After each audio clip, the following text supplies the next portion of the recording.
Ladies and gentlemen, welcome back to another video here at my channel Jesus Truth. Thank you very much for stopping by. The title of this video is ʻnaɪki, Greek goddess and the satanic origin of Just Do It. This article was written and provided by Minister Fortson. I will leave a link down below. Recently, I've been thinking about reviving an old religion to practice in addition to Christianity. Here's how it would work. We would take on the name of the Nicolaitans, and as part of our worship, we would wear clothes with the name of our goddess printed on everything. As the followers of our goddess begins to grow, we will incorporate under the name of the goddess and sell clothes with their name on it to turn a profit.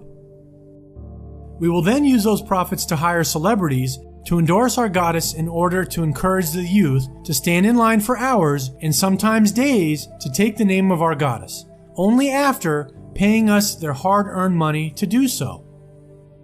The goddess I have in mind to accomplish all of this is the Greek goddess of victory, ʻnaɪki.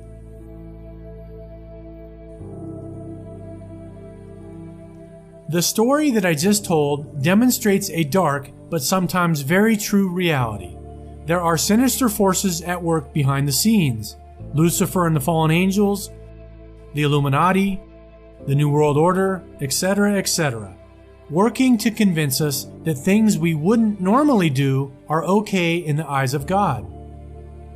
They spend billions of dollars on marketing to get us to believe what they want us to believe, and we fall for it hook, line, and sinker almost every time.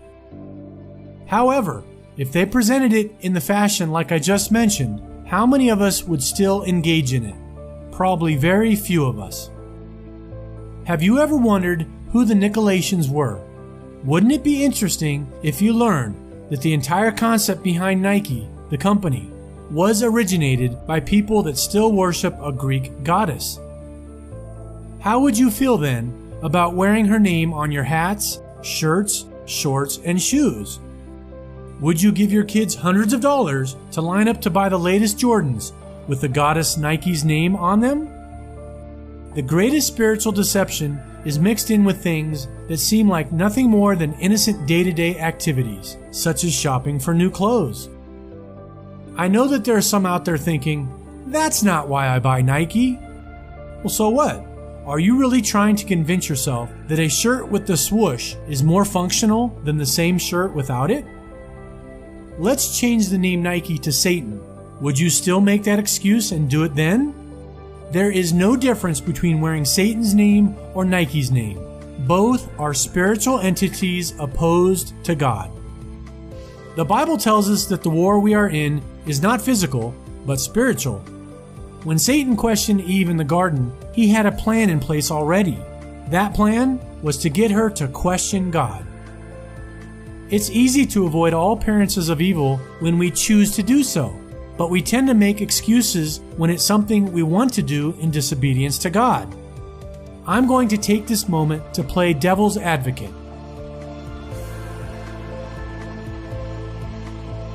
Let's take a look at 1 Corinthians chapter 3, verse 16. Know ye not that ye are the temple of God, and that the Spirit of God dwells in you? Technically, wearing Nike's name all over the temple of the Holy Spirit, your body, isn't worship, so it might be okay to walk that fine line. But I'm guessing God might feel different about it. So what's really going on in the church when it's perfectly acceptable to pay money to wear the name of a Greek goddess? What's going on?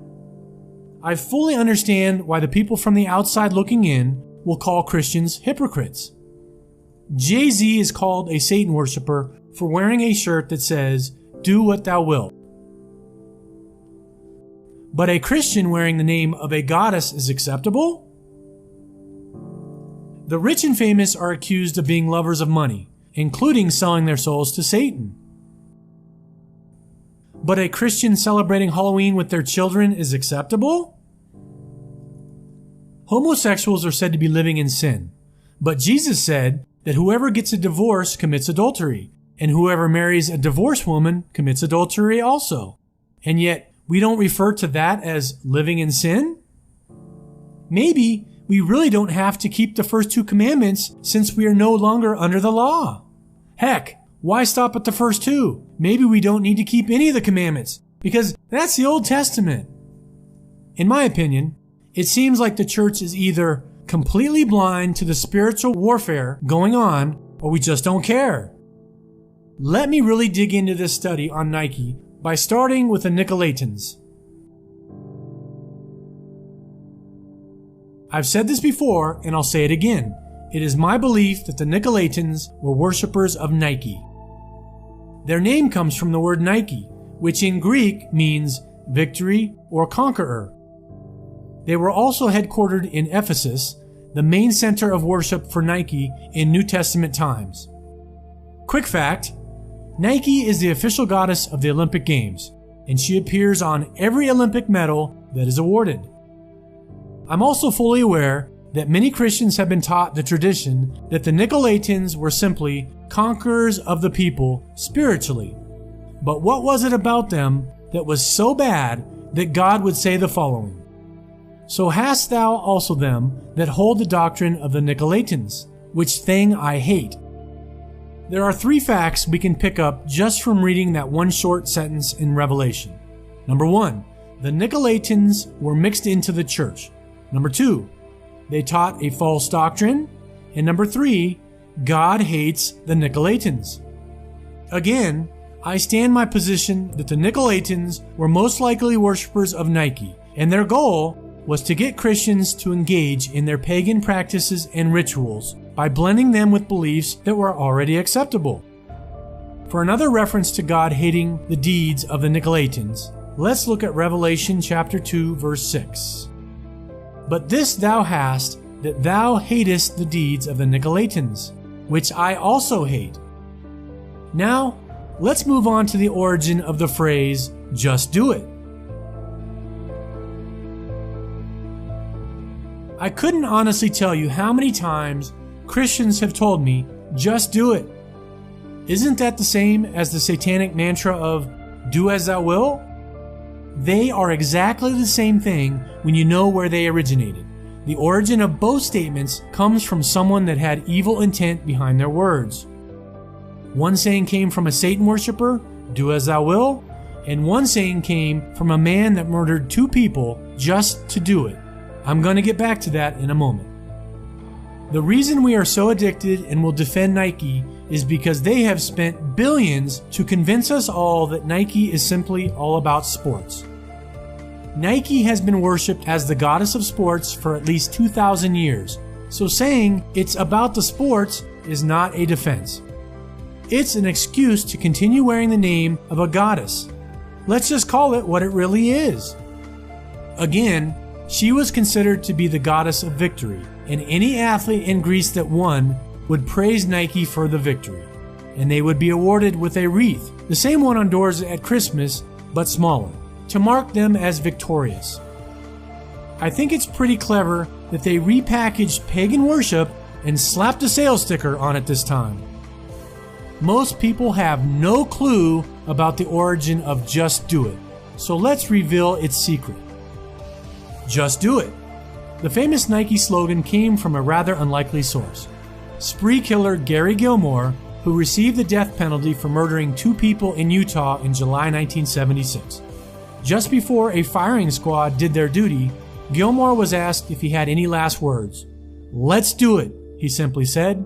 When Dan Whedon of Whedon and Kennedy was tapped to create a tagline for Nike a decade later, something about Gilmore's words just seemed to fit. Let's was changed to just to add a dash of emphasis. Sources, Mental Floss and New York Times. Here are some other sources to prove this point. I will leave links down below. The Independent revealed Nike's Just Do It slogan was inspired by a convicted killer's last words. From DZine magazine, Nike's Just Do It slogan is based on a murderer's last words, says Dan Whedon. And from AOL.com, Nike's Just Do It slogan inspired by convicted killer. Look at that! Nike's slogan was inspired by a murderer. So we can take 3 things away from that. Number 1, Christians all over the world have probably worn her name on them at some point. Have you worn Nike's name more than Jesus? I know I have in the past. Number 2, Christians all over the world will simply make excuses to continue wearing her name even after being informed about the origin of Nike. And number 3, Christians all over the world basically chant the slogan of a man that murdered 2 people. It amazes me how many Christians will make excuses about their support of a company named after a pagan goddess and will wear the name proudly as a status symbol. If it's okay for Christians to wear the name of a goddess all over them, why isn't it okay for celebrities to wear satanic symbols all over them? After all, the church is leading by example. So many things are allowed inside the church without question. For example, there is very little condemnation of the pagan elements inserted into Christmas, Easter, etc. Also, excuses are made as to why Christian children are allowed to celebrate Halloween and engage in its ancient pagan rituals. And there is absolutely no condemnation of wearing the name of a goddess even inside the church. So we can now engage in every pagan practice under the sun and not feel guilty about it? Did he die so we could put Nike's name all over the temple of the Holy Spirit? Maybe that's exactly what he died for, and I'm just confused about the purpose of his sacrifice. I don't think so. One of the reasons that this has become the problem that it has is because the church spends a great deal of time focused on sex. Yes, the church is completely obsessed with sex. Straight sex, gay sex, sex before marriage, sex after marriage, specific sex acts, birth control, condoms, sexual education, and sexual dancing. I'm completely serious right now. The church is on sex overload. Whenever I look at Facebook or Twitter, on any given day I can find more posts about sex than I can about idolatry. And yet when I open my Bible, it was idolatry that seemed to be the core issue throughout the Bible. Read it if you don't believe me. We really need to reassess what we focus on as Christians. If all you think about all day is sex, then the problem might not be what everyone else is doing sexually. It might be that you can't stop thinking about sex as you sit around in your Nike clothes. Why would people knowingly and willingly accept the mark of the beast? Billions of dollars of marketing. That's why. If the goddess Nike is a real spiritual entity that is capable of getting its name on almost everyone on the planet, wouldn't it be just as easy or easier for Satan to do the same?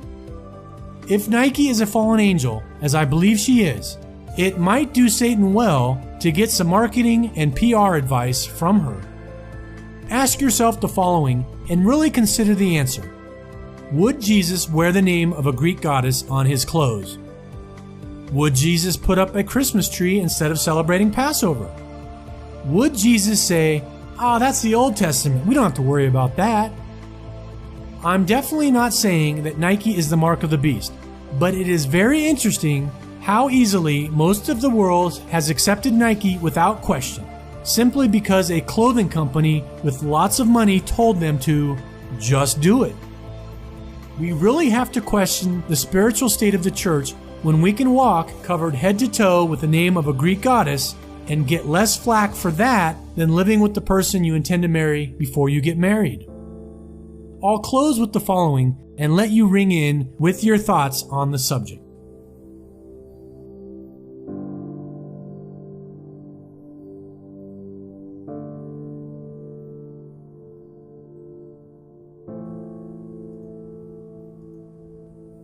So thank you very much for watching this video. Don't forget to subscribe to my channel. You can do so by clicking the link on the screen now. Also, please share this video with your friends and family to help spread the truth of Jesus Christ. God bless, and I will see you next time.